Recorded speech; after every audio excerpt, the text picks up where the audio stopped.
So the Blood of Dawnwalker just had a pretty big reveal event where we learned a bunch of new things about this upcoming vampire RPG. And so today I was thinking we're going to take a closer look at the gameplay showcase from yesterday's live stream, and towards the end of this video I'll give you guys some more of my own opinions on the game. First of all, let's talk about Cohen here, the hero of the Blood of Dawnwalker. Now, Cohen isn't your standard protagonist because he's a human by day but a full-blown vampire by night, meaning he has access to various powers and abilities during nighttime. So the actual gameplay starts off with our main guy Cohen just casually walking along the side of a tall stone tower at night. Now, as someone who plays a lot of RPGs, I always pay close attention to the HUD, and in the top right corner here we get this meter indicating the time of day, showing that dawn is steadily approaching. At the bottom right we have a fairly standard setup with 3 consumable slots. We can clearly see a pear for some quick health, a drink, and a small vial of blood, I think, sitting right next to his 4 active ability slots. But the bottom left is where things get pretty interesting, because we see the standard health and stamina bars alongside with a locked 3rd bar, but there's also this mysterious blood-filled symbol with a 5 on it. And well, this actually ties into the game's corruption system, which we'll get into in just a bit. However, the biggest takeaway from this entire section is actually hiding right there in the quest log. You see, to the right we can see the main quest description: rescue your family, 23 days left. Now, to be completely frank here, seeing a timer countdown for the main quest while you're out exploring the world and just looting stuff, well, it does give a sense of anxiety, and it's something that I've always generally disliked about games. For example, I love Cyberpunk 2077, but goddamn, the main storyline with the whole, situation going on with V, I'm not a fan of that, and I don't really want to see that much in games overall. But the devs have clarified that it's not as bad as you might think it is. You see, time only advances when you complete main story quests or make specific dialogue choices, so it's more of a strategic resource than a panic-inducing countdown. However, there is a catch here, as they confirm that pursuing romance questlines actually takes time away from your 30-day limit. So you're gonna have to choose between saving your family or getting some action. Priorities, am I right? In any case, with that out of the way, in this first section of the gameplay showcase, Cohen reaches the top of the tower, and we get to see him use this vantage point to scout the map. It's very reminiscent of syncing a viewpoint in Assassin's Creed, allowing you to scope out the landscape, analyze nearby structures, and mark points of interest before sliding back down from the tower. Now, as Cohen starts exploring the open world at night, we get to see one of my favorite features so far, because you see he can seamlessly transform into a black wolf to travel much faster, and apparently it's a nod to the original Dracula novel, and well, it definitely beats just whistling for another horse that inevitably gets stuck on a fence somewhere. And so, while he's speeding through the woods, he stumbles upon an NPC in trouble, which leads us straight into the combat. We began with death from above, allowing us to quickly eliminate an unsuspecting enemy and gain the upper hand from the start. We have incorporated community feedback, and now there is no need to open the skill wheel to select a previously assigned ability. Instead, we can use quick selection. Now, I have to say, the combat, right from the beginning when we started to see this game getting showcased, well, it does look pretty fluid, and they seem to have fixed a lot of things, and now it's very much Witcher adjacent. It already was, but even more so now. Which isn't really a surprise considering the developer's history, and maybe it's just me, but it's got a sort of dance-like rhythm to it, which is, always nice. At any rate, I really like that the devs have implemented a quick selection system for abilities, meaning you don't have to awkwardly pause the action with a weapon wheel every 5 seconds just to use a skill. Now this also brings us to the feeding mechanics, as after taking out the enemies, Cohen actually chases down a fleeing deer and straight up drinks its blood.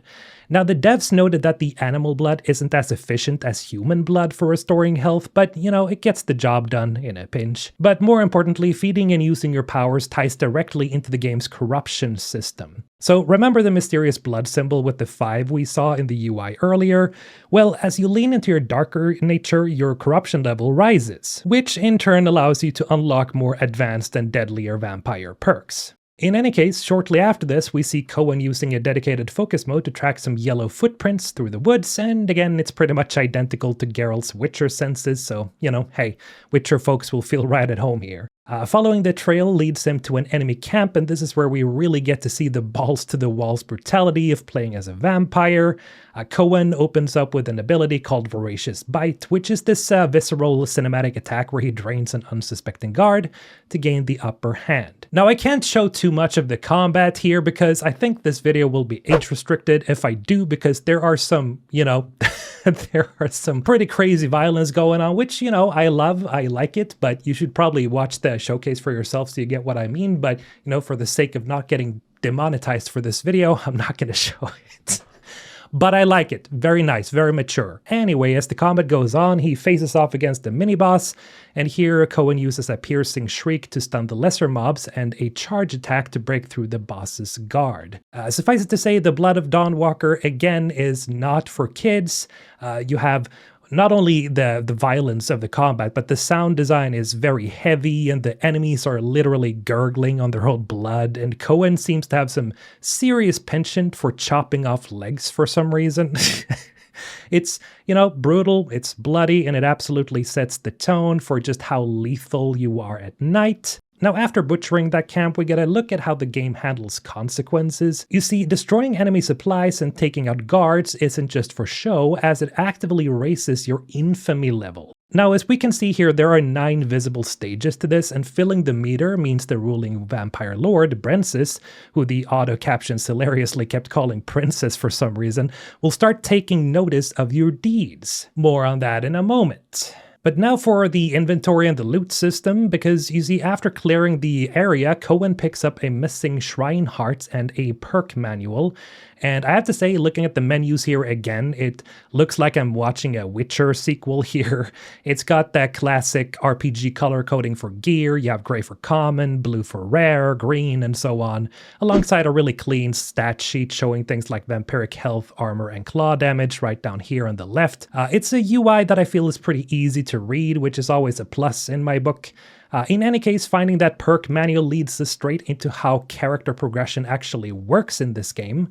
And now the skill tree is split into 3 main branches here. We have witchcraft, sword mastery, and vampirism.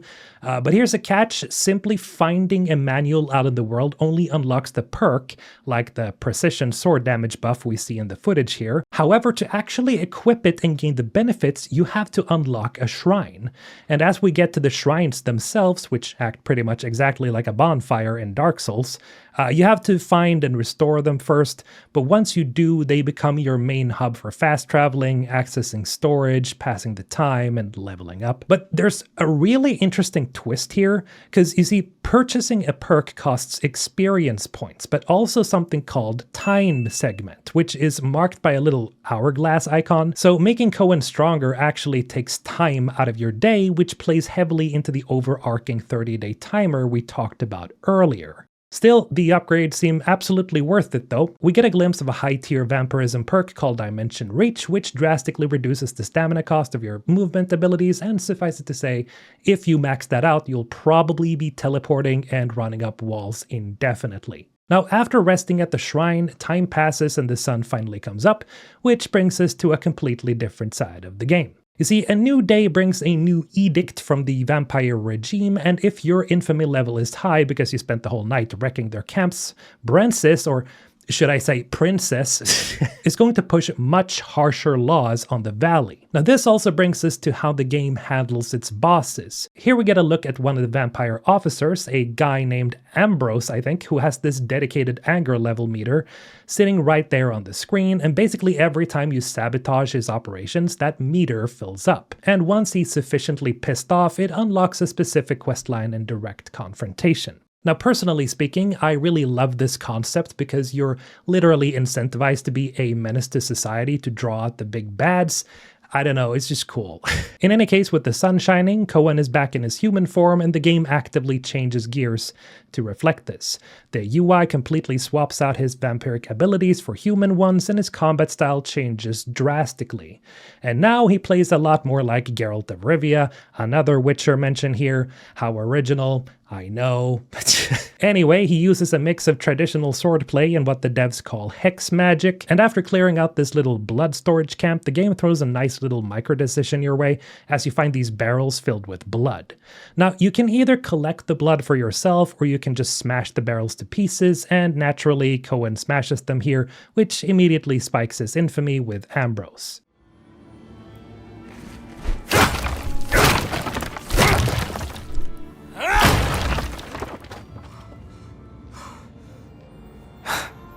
Feels nice.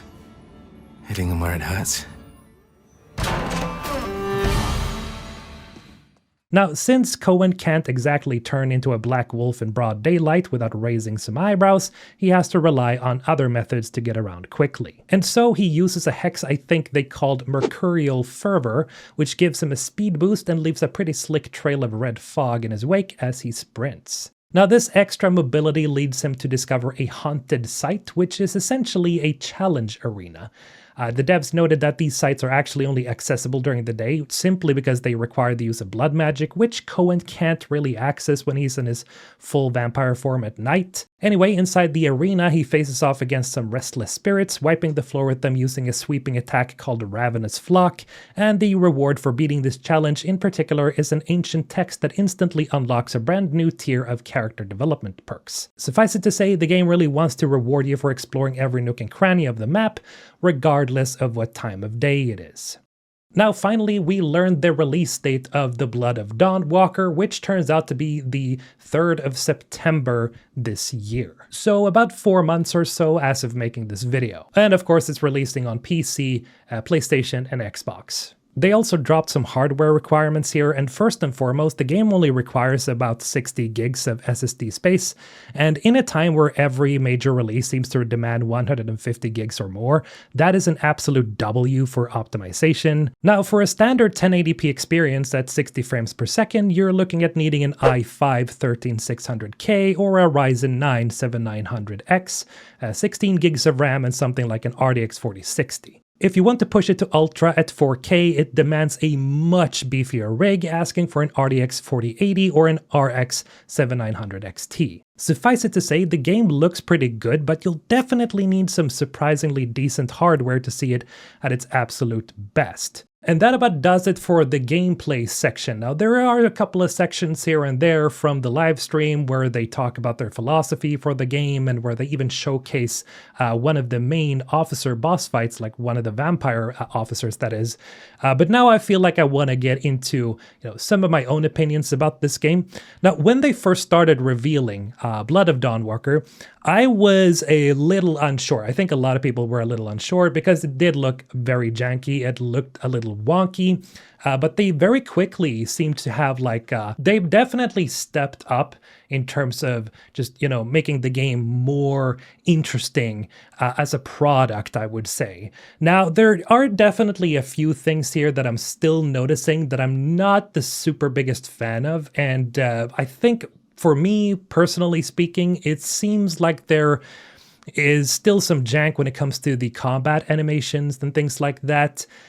Because this game is releasing this year, it's a modern game.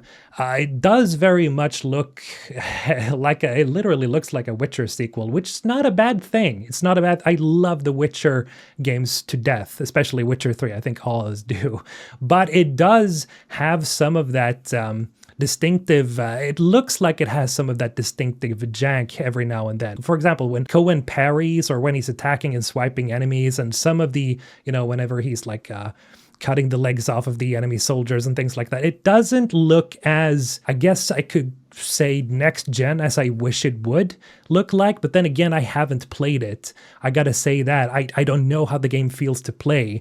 I'm hoping it feels amazing, because that is, at the end of the day, the most important thing is that, how the game really feels.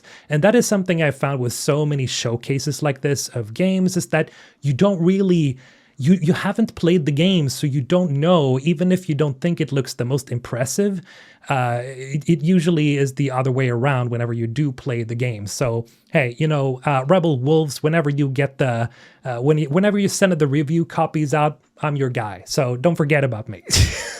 Because I really feel like I can't really give too much of any criticism or anything like that. There were very obvious things that they needed to improve back when they announced the game. But now I feel like they've been working pretty hard on making the game much more presentable. I guess the one thing that I think the community is going to be a little bit more concerned about right now is things like the dialogue, the dialogue options.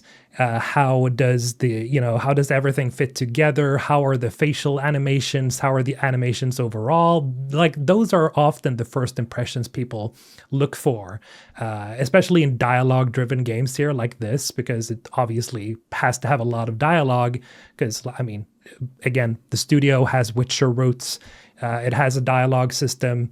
You can essentially choose how to play your Cohen, which is awesome. All this said, I can't wait to get my hands on the Blood of Dawnwalker. I'm looking forward to it a lot because it has been a while since we had like an actual proper vampire game. And because, it has the devs or like previously, a lot of the devs worked on the Witcher game. So, I mean, it's looking good, guys. Just, thinking about the vision for this game, it's looking pretty good. Now, all it comes down to is execution at the end of the day. And I'm very hopeful for this one, for sure. Anyway, that's going to have to do it for today's video.